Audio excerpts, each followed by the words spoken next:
session est finie, je vous dis stop, ou je vous dis genre 5 minutes à l'avance, ou vous préférez comment? J'ai un petit timer. Ah bah c'est comme voilà. vous voulez. Mon timer, vous pouvez me faire un petit signe quand je suis à 2 minutes. Voilà, un petit signe qu'on vous a... Quand je vais essayer de pas ok. dépasser, Et mais du dépasser coup, d'une petite minute. alors comme on a...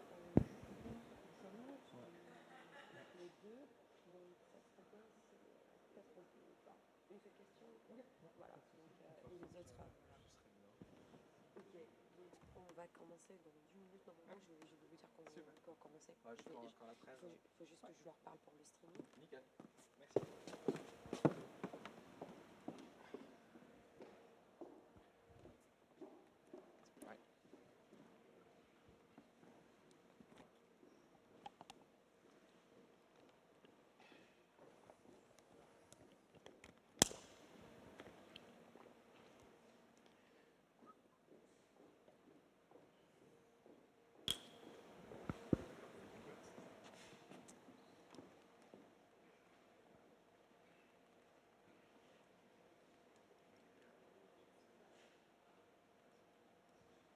Hello, everyone. Cool. Let's get started. My name is Mehdi. I'm a co-founder and director of Sigma Prime, and I'm here to talk to you guys today about Lighthouse and Eth2. I'm super excited to be up here, super excited, super pumped for the latest developments that my team has achieved, and I'm really, really proud to be up here sharing the latest progress with you folks. So that's the agenda for this talk. I might have to skip some of the content because I only have 20 minutes, but feel free to ask questions afterwards. Very briefly, for those of you who don't know who we are, Sigma Prime, or SIGP for short, is an information security consultancy, mostly based out of New South Wales in Australia. We're basically exclusively working on blockchain technology and mostly on Ethereum. We're a group of security engineers, academics, and software developers who want to build a better and secure decentralized world. So I've listed a few of our information security clients. We're very proud that a lot of those prominent projects in the space trust us with their security assessment requirements. But I'm not here to talk about InfoSec, I'm here to talk about Lighthouse. So Lighthouse is our little baby. We've started the project in July 2018. My friend and co-founder, Paul Hauner, started this as a side project. And yeah, so it led to a fully fledged client by now, so quite exciting. We're building it in Rust. So Rust is this amazing, fast, and secure language. If you haven't sort of heard of it, if you're a developer, I highly encourage you to start playing with it. It's got some amazing safety properties. It's obviously Lighthouse is security focused. It's got to do with the DNA of the company, I guess. And I'll be talking about the optimization work that my team has been busy working on over the last few weeks. But first, I'd like to take some time to talk about the architecture of Lighthouse to make sure that some of these concepts are understood by everyone. So very briefly, not everyone knows this, so I've had some conversations with the community over the last few months. I don't think this is clear for everyone, but Lighthouse and most likely all the Eth2 clients will actually be shipped in 2 separate binaries. So you've got your beacon node, which you can think of it as the geth or parity for Eth2. So that's the piece of software responsible for state transition logics, storing the state in the local database, dealing with the whole sort of peer-to-peer connectivity, connecting with other beacon nodes, sharing consensus objects, and so on. And it also exposes an RPC server. And the validator client, or VC, is basically the piece of software that interfaces you with your private keys, or the validator private keys. So it keeps track of when validators need to do stuff, so all the validator duties, and it will hopefully be shipped with some built-in protection against slashing messages. So the way it works, as I said, you've got your beacon node. That's this piece of software that's exposed to the internet, connected to a bunch of other beacon nodes, and a validator client that's connected through a REST API. And basically, the validator client is constantly polling the beacon node to get the duties of its validators. That's quite important to understand. The keys aren't actually managed by the beacon node. They're managed by your validator client. So yeah, essentially, the beacon node will be preparing blocks, sending them to the validator client for signing. The validator client will send them back to the beacon node, and the beacon node will then propagate that object to the network. And same goes with attestations. So hopefully that makes sense. Yeah, so I'll start talking about, I guess, the most exciting part of the talk, which is the optimizations. That's something the team has been really, really busy with over the last few months. And I've got some really exciting numbers to share with you guys. But first of all, why do we optimize? Like, why do we spend so much time optimizing our software? There's a few different reasons, and perhaps the first one is not something that comes naturally to mind. Probably the main reason, or the most interesting reason for optimizing a blockchain client is security. So think about denial of service attack vectors. So if I know that your blockchain client takes seconds to process a certain message, then chances are a malicious actor is just going to dump a whole heap of those messages on that particular client, which will effectively lead to either a software crash or a panic on that particular client, or effectively just slowing down the beacon node to the extent where it's never going to be able to catch up with the head of the chain. So by having a fast client, we're basically mitigating some of those denial of service attack vectors. Another reason why we want to optimize the hell out of Lighthouse is to ensure a large number of validators on the network. So this serves the purpose of decentralization. And something to keep in mind is the more validators we have on the network, the more load on the beacon node, the more resources a beacon node is going to be consuming. So yeah, effectively, the resource consumption in Eth2 scales, I guess, quasi-linearly with the validator count. So the faster our client, the more performant our client, the more validators we can support, and the more participants we can have on the network. Another reason why we want to have a very fast and efficient client is for staking returns. So say you're using your favorite cloud provider to host a beacon node. If we manage to halve the memory usage and the CPU cycles, we're effectively halving your AWS or GCP bill. And what that means is that we're indirectly improving your staking returns, which obviously makes you make more money by staking and attract potentially more validators on the network, which I guess feeds back to the second point on decentralization. And I guess the last part is probably the most obvious to everyone. I think we all hate waiting hours and days syncing our blockchain. So by having a fast client, we're effectively able to have really fast syncing and a better overall user experience. So what do we exactly mean by optimizing? So there's two, I guess, families of optimizations in Lighthouse or in Eth2 in general. The first one is your standard, typical software optimizations. So trying to spot redundant routines and just get rid of them. Try to minimize your memory allocation, of course, because we're very, very concerned or interested in minimizing our memory footprint. And because Eth2 has been or is being developed with this iterative sort of pattern, we are able to learn from all the testing, and we're able to go back and update some of those data structures to be handled more efficiently.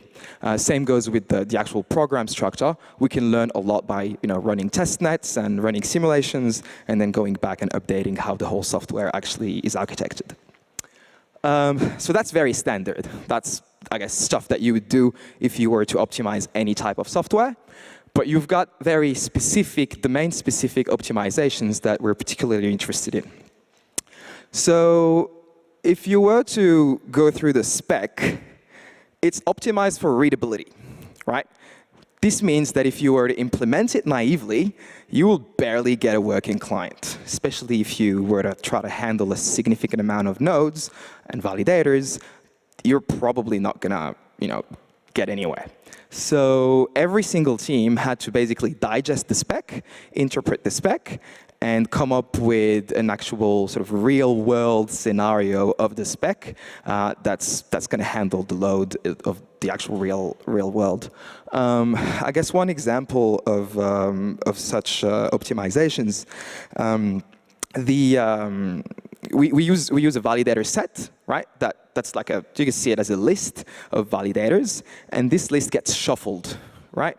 We shuffle this list in a deterministic, pseudo-random way to basically assign validators to different duties. So this shuffled list is consumed by all sorts of different state processing functions. So if you were, again, to implement this naively, you would shuffle the list every time you need the shuffled set of validators. But we know that the shuffling only changes once per epoch. So a quick way to optimize this is to shuffle at the start of the epoch, to cache the shuffling, and therefore just pass that shuffling to each function when they need it, instead of obviously processing that and doing that every time. There's all sorts of other types of optimizations.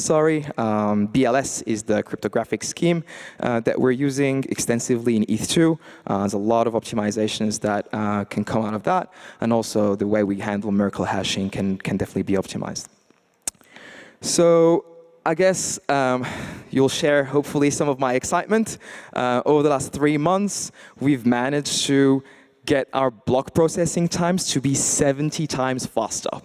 That's within 3 months. We've also managed to drop our attestation processing times and make it 20 times faster.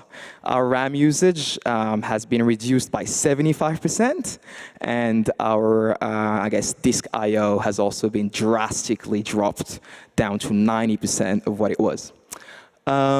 In February only, we managed to reduce block processing by another 45%.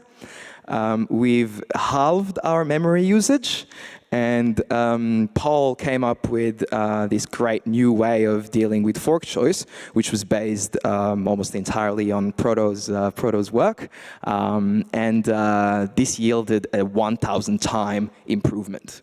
So these are amazing numbers, which allow us to be probably, most likely, the fastest client out there. It's really hard to tell because we don't actually have benchmarks across the entire fleet of clients, but I'd be really surprised if we weren't.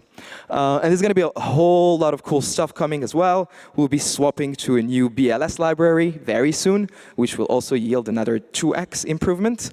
And we're currently trying to think of clever ways of storing the state and dealing with, I guess, Merkleization, and something Michael has been busy with.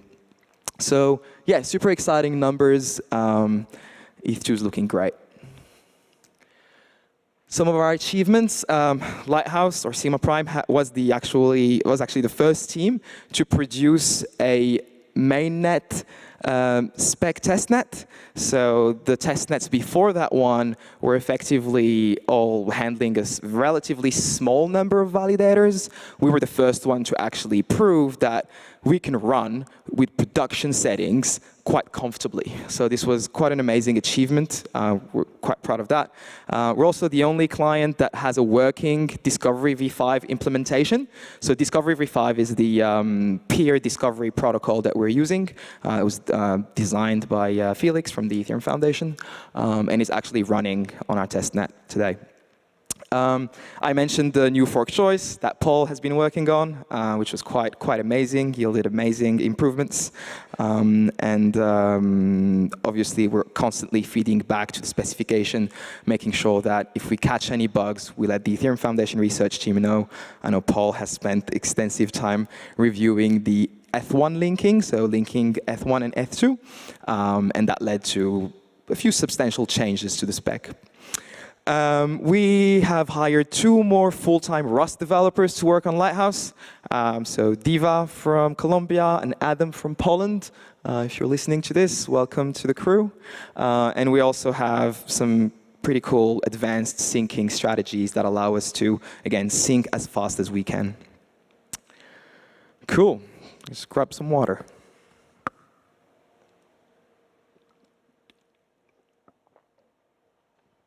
All right. So I mentioned earlier, Sigma Prime is a team of security nerds, academics, developers. None of us has any product research, design, UX experience. And throughout our conversations with the community over the last few months, we've realized how critical usability is going to be for Eth2.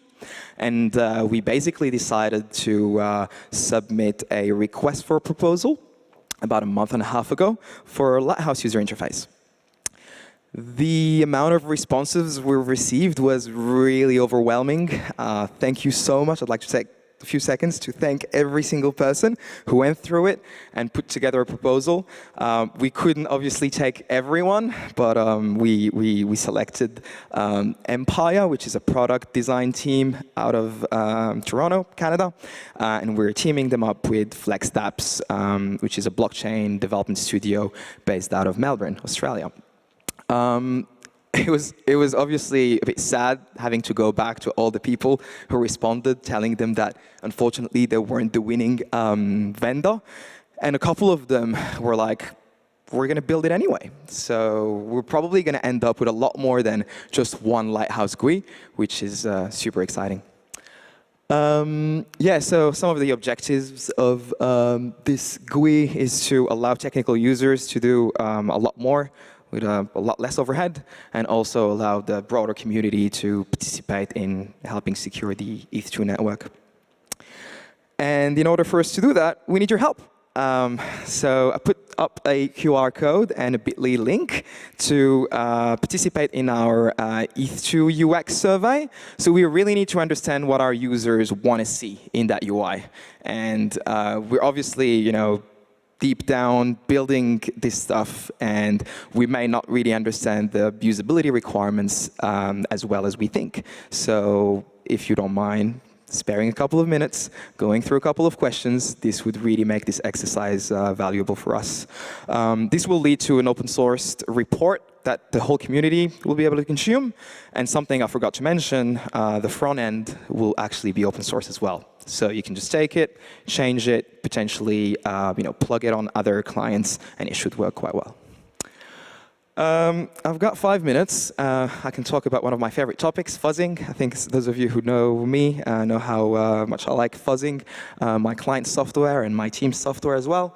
So fuzzing is basically the art of trying to find bugs by submitting a whole heap of randomized inputs to basically try to notice a panic or a software crash.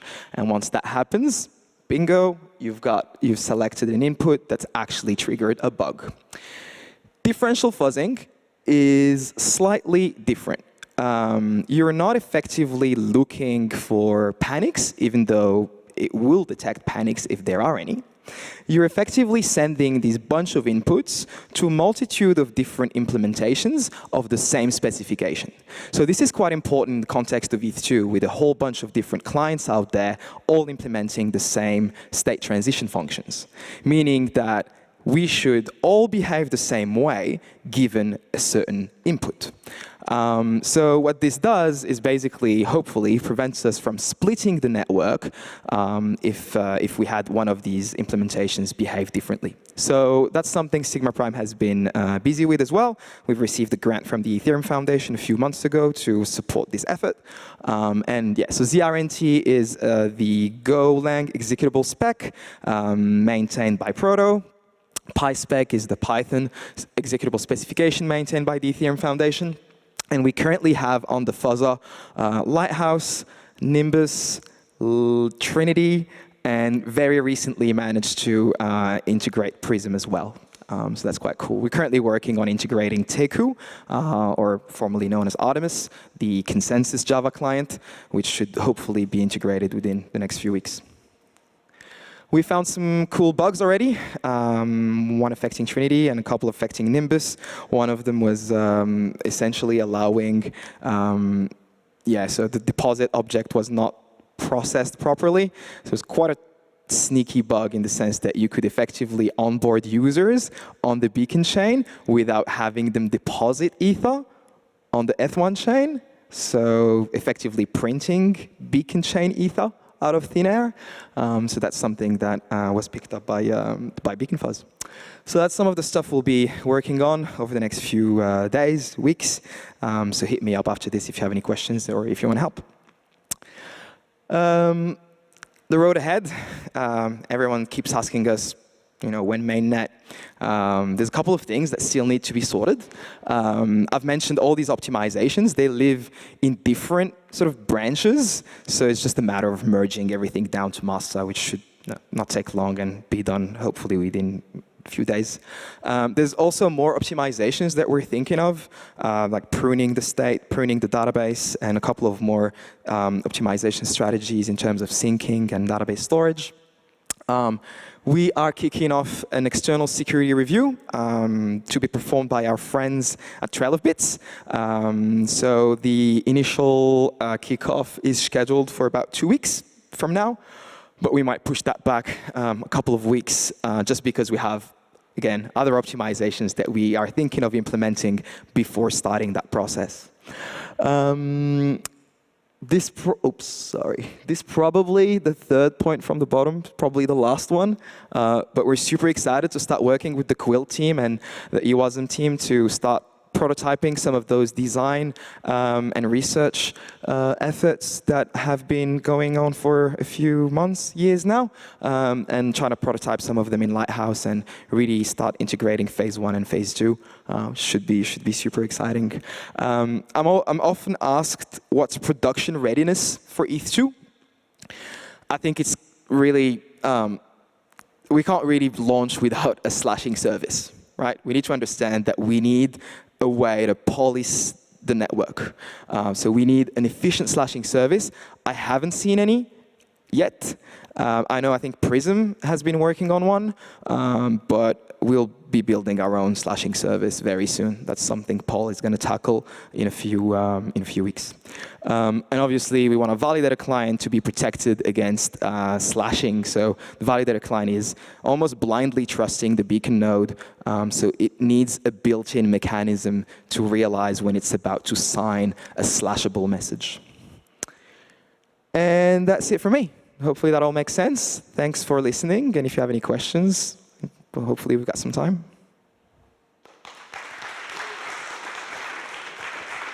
So, thank you. We have time for one question, if there is any.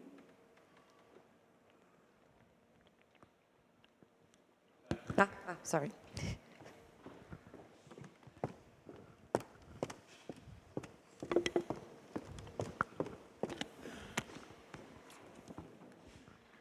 Hi. Originally, I think it was thought that slashing would happen if nodes were offline when they were supposed to be validating. Recently, we've been hearing that maybe offline nodes won't be slashed, only malicious nodes will be slashed. Could you talk about that? Yeah, sure. I think there's a confusion here. A slashable message is a message that you can prove, a message that hasn't effectively been following the protocol, right? So I think what you're referring to is being offline.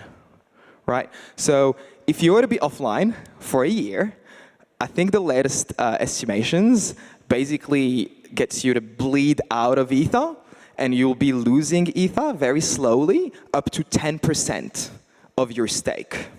So that's very important to keep in mind. That's throughout a whole year, a whole 12 months. Meaning that if you're offline, if you're missing an attestation, if you're missing a block, the actual penalty is the reward that you were going to gain if you had submitted that consensus message, if that makes sense. So you don't lose anything that you've staked, or you're going to bleed out on the stake also? Say that again, sorry? The bleeding out happens to the stake or only to the potential gains? It happens to the staker, it happens to the validator, and the amount that they lose is the exact amount that they would have won if they were to perform their duty. Okay, I got it. Thanks. No worries. Thank you, Mehdi. Let's give him a nice clap for the ending. Thanks.